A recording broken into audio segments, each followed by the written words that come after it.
نہیں رہا. ساتوں آسمان پر اس کا نام درج ہے, ساتوں آسمان پر اس کا نام لکھا ہوا ہے. جو اتنا اور عالم, بہت بڑا عالم ہے, اس کی تقریر پہ کوئی دنیا میں عالم نہیں مانا جاتا. وہاں بتایا گیا ہے اس کی تقریر پہ کوئی عالم بھی نہیں ہے, اتنا پڑھا لکھا ہے. لیکن چھوٹی سی غلطی کے چکر میں جب ہم پوری دنوں کی نماز چھوڑتے ہوں گے, جب سجدے چھوڑتے ہوں گے, تو اللہ تبارک و تعالیٰ ہمارا کیا حال کرے گا, کیا حشر کرے گا. تو کریم صلی اللہ علیہ وسلم کے بارگاہ میں جب جائیں گے, اس منہ سے جائیں گے, کیا اوقات ہوگی ہے, کس اوقات سے آؤ گے, کیا منہ لے کے جاؤ گے. کسی کا دل دکھا کسی کا حق مانو, کسی پروفیسر کے پاس جاؤ, کسی وکیل کے پاس جاؤ, تو صاحب یوں کر کے کھڑے ہو جاتے ہیں, کہ صاحب ایسے کر کے بالکل چپک کے کھڑے ہو جاتے ہیں. جب اللہ کے بارگاہ میں آتے ہیں, جب مسجد کے اندر آتے ہیں, تو کتنا برا بات کرتے ہیں. اتنی بتایا گیا کہ مسجد کے اندر تیز قدم رکھنے کا حکم نہیں ہے, تیز قدم رکھنے کا. انسان آج کل باتیں کر رہے ہیں, یہاں پر باتیں کر رہے ہیں, سدھر جاؤ نہ تو ہلاک ہو جاؤ گے, تباہ ہو جاؤ گے. یہاں پہ کچھ ثواب نہیں ملے گا, گناہ پہ گناہ لے کے جائیں گے. ایک تو ہم ہفتے کے اندر یہاں پر آ رہے ہیں, ہفتے کے اندر آ رہے ہیں, اور آ رہے ہیں تو عبادت کرنے کی جگہ اور گناہ لے کے جا رہے ہیں. ابھی بتایا تھا خطبے کے وقت میں نا, کہ مان لیں مکھی اڑانے تک کا بھی حکم نہیں ہے. پسینہ بھی آ رہا ہو نا, تو پسینہ بھی روکا جائے, صاف کرنے کا حکم نہیں ہے. اور آج کل کیا دیکھ رہے ہیں, جمعے کے اندر دیکھا جاتا ہے کہ بچے کریں تو کوئی بات نہیں, پر وہ ان کے نا سمجھ ہے. لیکن آج کل تو بڑے بڑوں کو دیکھ رہا ہوں, بڑے بڑوں کو دیکھ رہا ہوں. بڑے بڑوں کو حق ہونا چاہیے, اور جیسا ماحول کے اندر جیسے صحبت پیدا کریں گے اس بستی کے اندر, جیسے آپ خود رہیں گے ویسا بچوں پہ اثر پڑے گا. اگر آپ جھوٹ بولیں گے تو بچوں پہ اثر پڑے گا. اگر آپ وہاں بیٹھ کے جوا کھیلیں گے نا, جوا کھیلیں گے تو بچوں پہ اثر پڑے گا. تمہارا کچھ نہیں ہوگا, تمہارا کچھ نہیں ہوگا, تم تو کھیل رہے ہو, لیکن بچوں پہ اثر پڑے گا. کہتے ہیں کہ امام صاحب ہمارا بچہ قاعدہ نہیں مان رہا ہے, امام صاحب ہمارا بچہ ہم سے بدتمیزی کرتا ہے. ہاں تب نہیں کرے گا آپ کا بچہ بدتمیزی, سیکھے گا. شہوت کا اثر بچے کے اندر آتا ہے. کبھی بھی کوئی کام آپ گناہ کر رہے ہیں, آپ جیسا آپ کریں گے ویسا کریں گے. پروٹیکٹ یور میسج, جیسا آپ میسج بھیجیں گے ویسا آپ کو میسج ملے گا, ویسا میسج آپ کو ملے گا. لیکن آپ گناہ کریں, آپ اس کا خود بھگتیں گے.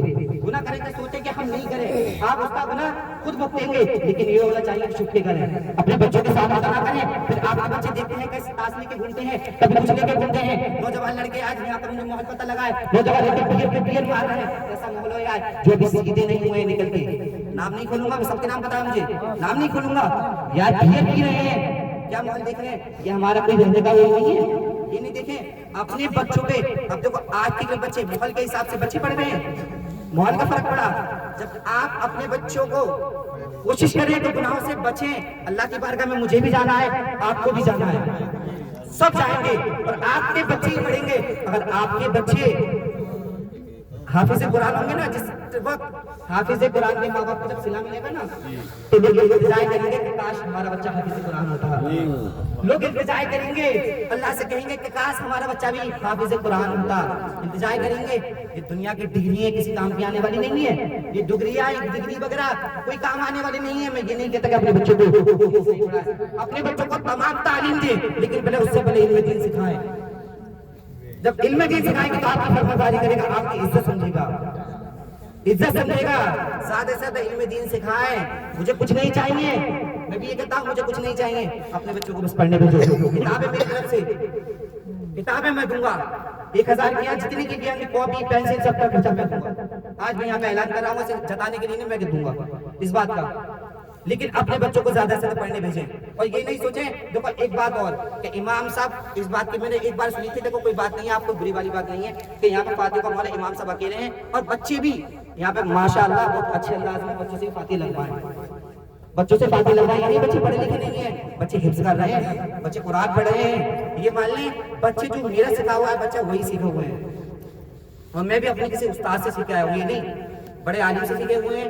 اور جیسے ہی بچوں کو صحبت کا اثر ملے گا, بچوں سے فاتحہ خوانی کروائیں. یہ نہیں کہ بچہ تو ذرا سا رہا ہے, ارے بچہ بالغ ہو جاتا ہے نا 7 سال کے بعد, اگر 12 سال کا بچہ ہے تو وہ نماز پڑھ سکتا ہے, اس کی داڑھی ہے.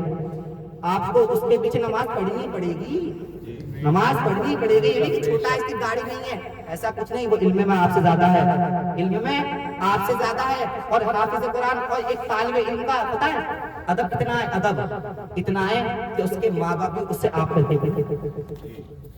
اتنا ادب بتایا گیا ہے. اگر کوئی عالم بیٹھا ہے نا, نماز کا ٹائم نکلا جا رہا ہے, تو جو بڑا بے بغیر پڑھا لکھا انسان ہے تو اس کو اتنا بھی حکم نہ کہ ایک عالم سے یوں بھی کہتے نماز کا ٹائم ہو گیا, اتنا بھی حکم نہیں ہے. عالم کا کتنا ادب بتایا اللہ حضرت تعالیٰ نے. دیکھیں اتنا ادب بتایا ہے.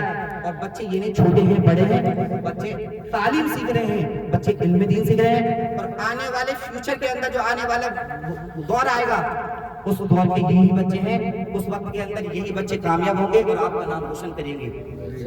اور اس بستی کا سب بستیوں سے زیادہ نام چل رہا ہے اس وقت. میں باہر جاتا ہوں, سننے میں آتی ہے تو اس بستی کے اندر بہت اچھی پڑھائی ہو رہی ہے, لیکن وہ یہ نا گھر کی مرغی دال برابر, گھر کی مرغی دال برابر.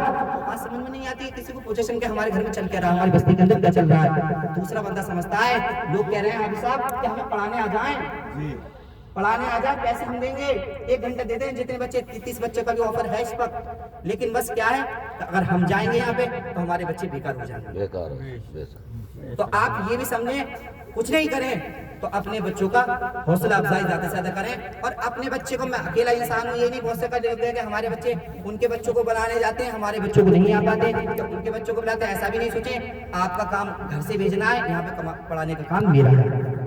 جتنی کوشش مجھ سے ہوگی, جتنا ٹائم مجھ سے لیا جائے گا, میں بچوں کو دوں گا اور بچوں کو بلا کر بھی لاؤں گا, ایسا نہیں بلا کے لاؤں گا. لیکن میں اکیلا انسان ہوں. آپ یہ کریں کہ اپنے بچوں کو زیادہ سے زیادہ خود لے کے آئیں اور خود چھوڑ کے جائیں اور طالب پڑھائی کی تعلیم سکھائیں. ایسا ماحول اندر پیدا کریں اور اپنے بچوں کو زیادہ سکھائیں, اور آپ کا نام روشن کریں گے. اور آپ کی ان کی صدقے سے آپ کی بخشش ہو جائے گی, ان کے صدقے سے آپ کی بخشش ہو جائے گی. عیسیٰ علیہ السلام کا واقعہ میں نے پچھلی بار بتایا تھا, اور یہ واقعہ مجھے بہت اچھا لگتا ہے. ایک بار عیسیٰ علیہ السلام ایک قبرستان سے گزرتے ہیں, اور گزرنے کے بعد جب وہاں سے آتے ہیں, ایک باپ کی قبر میں عذاب ہو رہا ہے. اس کے قبر کے اندر آگ کے توپ پڑے ہوئے تھے, سانپ کی چوس کو ڈس رہے ہوتے ہیں, آگ کے شعلے دہک رہے ہوتے ہیں. اللہ تبارک و تعالیٰ کی بارگاہ میں عرض کرتے ہیں, یا اللہ ذرا تو یہ تو بتا کہ اس کی قبر کے اندر عذاب اتنا کیوں ہو رہا ہے.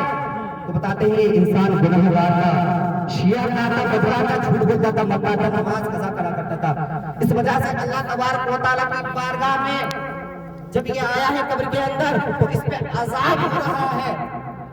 تو عیسیٰ علیہ السلام وہاں سے اللہ کے آگے کوئی نہیں بولتا, کوئی نہیں بولتا, اللہ کی مرضی اللہ کی ہے. عیسیٰ علیہ السلام وہاں سے چلے جاتے ہیں.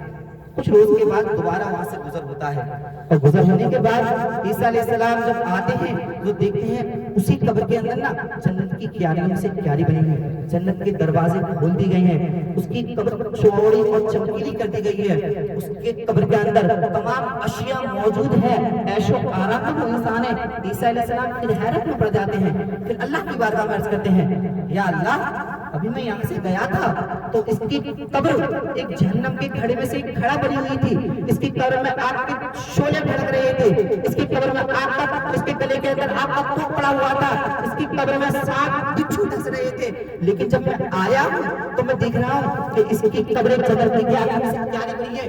ماجرا کیا ہے؟ اور عیسیٰ اللہ تبارک و تعالیٰ فرماتا ہے, جب یہ شخص مرا تھا, جب یہ شخص دنیا سے گیا تھا, تو دنیا سے جب گیا تھا نا تو اس کی بیوی حاملہ تھی, اس کی بیوی پریگننٹ تھی, اس کی بیوی پیٹ سے تھی. جب اس کا بچہ, وہ بچہ جب یہ چھوڑ کے آیا تھا, اس کا انتقال ہوا تھا, تو وہ بچہ پیدا ہو گیا ہے اور 3-4 سال کا ہو گیا ہے, بس زیادہ نہیں 3-4 سال کا ہو گیا ہے.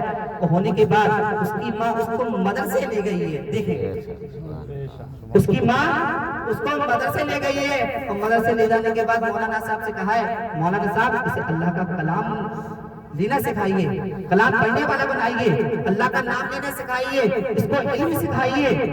تو وہ مولانا صاحب کہتے ہیں کہ آپ جائیں اپنے بچوں کو چھوڑ جائیں, اور چھوڑ جانے کے بعد وہ مولانا صاحب اس بچے کو اپنے پاس بلاتے ہیں, اور بلانے کے بعد کہتے ہیں, بیٹا پڑھو بسم اللہ الرحمن الرحیم, پڑھو بیٹا بسم اللہ الرحمن الرحیم, پڑھو بیٹا بسم اللہ الرحمن الرحیم. وہ بچہ اپنی توتلی زبان سے بسم اللہ الرحمن الرحیم پڑھتا ہے, بسم اللہ الرحمن الرحیم پڑھتا ہے, بسم اللہ الرحمن الرحیم پڑھتا ہے. جب وہ بسم اللہ الرحمن الرحیم پڑھتا ہے تو مولانا صاحب اس بچے سے کہتے ہیں کہ اے بچے سائیڈ میں جا اور جا کے اللہ کا نام یاد کر, نام یاد کر.